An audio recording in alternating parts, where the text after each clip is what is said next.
Olá pessoal, tudo bem? Vamos iniciar nossa aula do nono ano, que hoje tem como a nossa aula os modelos atômicos.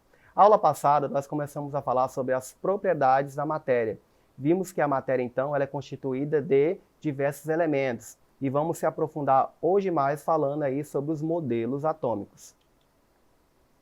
Descobrindo a estrutura atômica. Os avanços da química, da física e da biologia nos permitem descobrir partículas muito pequenas, como os átomos.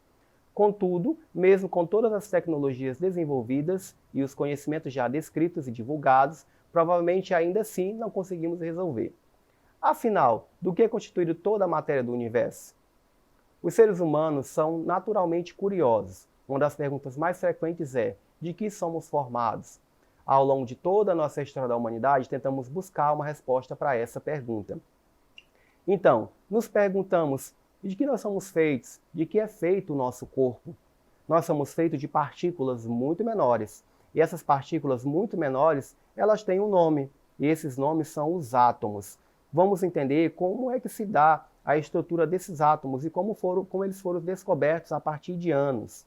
Bom, as unidades estruturais da matéria. Para poder entender sobre os átomos, é necessário sabermos sobre matéria. Observando a figura aí, se você pudesse dividir um volume de água em porções cada vez menores, chegaria até uma pequena gota. E se essa gota fosse dividida em porções ainda menores, tão pequenas que se tornariam invisíveis? Esse exercício de imaginação pode nos ajudar a compreender a estrutura da matéria. A água é matéria tanto um volume de 2 litros como uma gota de água observando na gotícula microscópica. São todos formados de água, que mantém suas propriedades em ambos os casos.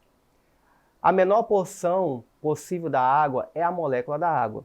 As moléculas são formadas pela união de porções ainda menores chamadas de átomos, consideradas unidades estruturais da matéria. Então, as unidades estruturais da matéria são chamadas de átomos. Quando esses átomos se unem em porções menores, formam então as chamadas moléculas, como por exemplo, usamos o exemplo da água. A água é uma molécula formada por átomos tanto de hidrogênio como átomos de oxigênio. Então, formamos uma molécula. E essa molécula ela tem unidades menores, que aí são os átomos.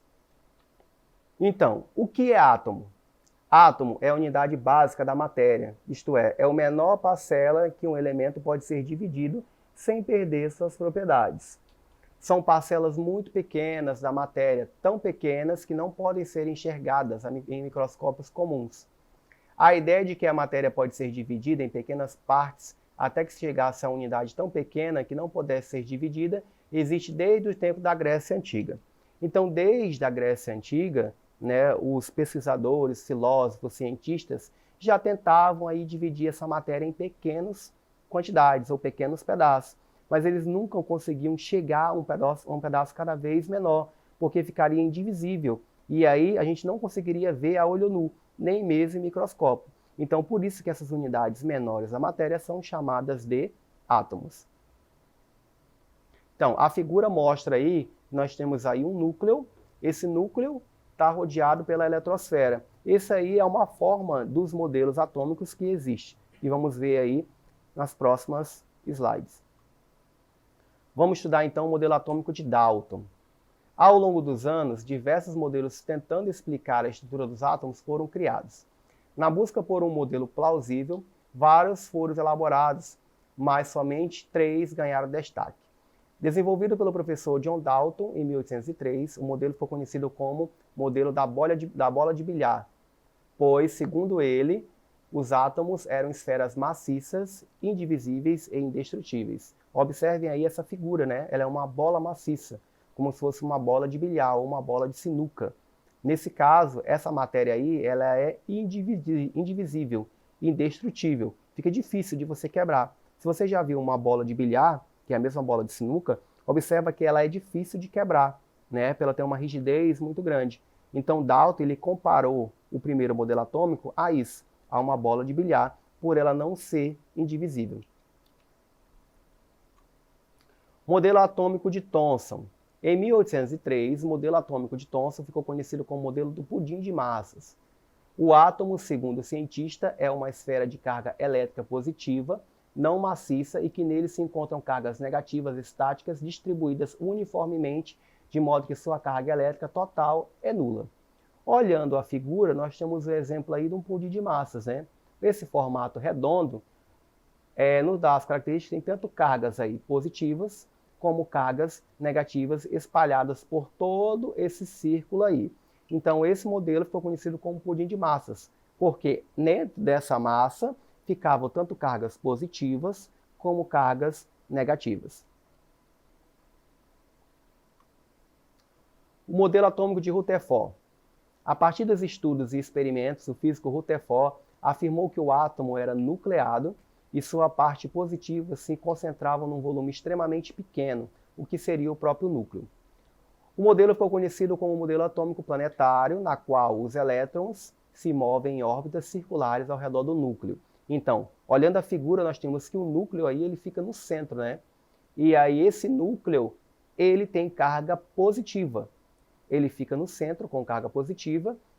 Como ele tem um modelo planetário, os elétrons eles ficavam girando ao redor do núcleo, como se fosse aí esse modelo planetário. Bom, entre esses modelos atômicos aí, surgiu também a radioatividade, que ajudou muito com essa questão do surgimento dos modelos atômicos, ajudou muito a compreender o que é a radioatividade.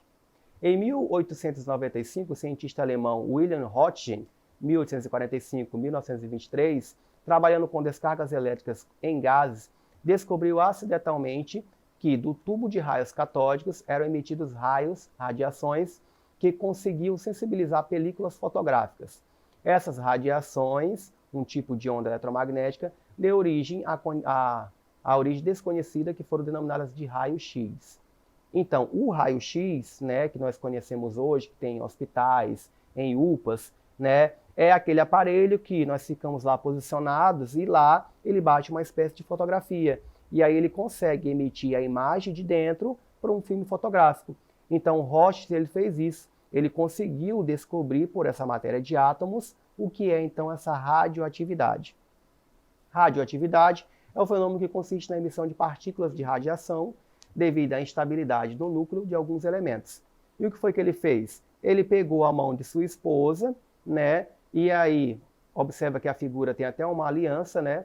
Ele fotografou aí com a radiação a mão da sua esposa por diversas vezes, para ele poder observar a estrutura interna. E isso ele pôde mostrar devido a essa onda eletromagnética, né? Onda de elétrons. O modelo atômico de Rutherford-Bohr. Em 1903, o cientista Niels Bohr propôs um modelo que se baseou no aprimoramento de Rutherford, ou seja, ele aprimorou o modelo de Rutherford. Nesse modelo, os elétrons movem-se em órbitas circulares determinadas. A carga órbita apresenta uma carga bem definida e constante, nível de energia para cada elétron em um átomo. Então, observando a figura aí, é possível observar que tem os níveis de energia.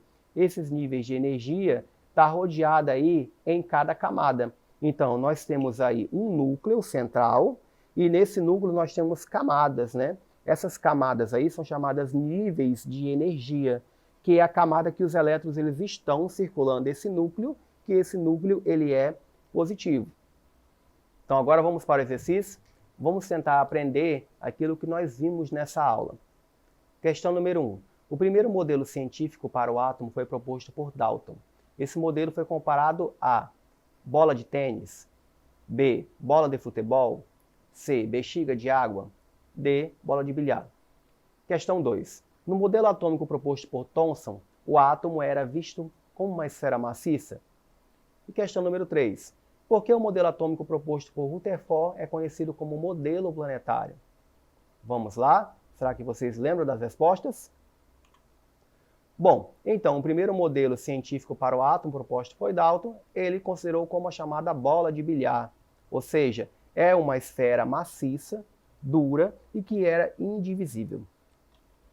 No modelo atômico proposto por Thomson, o átomo era visto como uma esfera maciça? Não, o átomo não era visto como uma esfera maciça, mas sim com um núcleo com carga positiva e que os elétrons, que têm carga negativa, ficavam rodeando esse núcleo.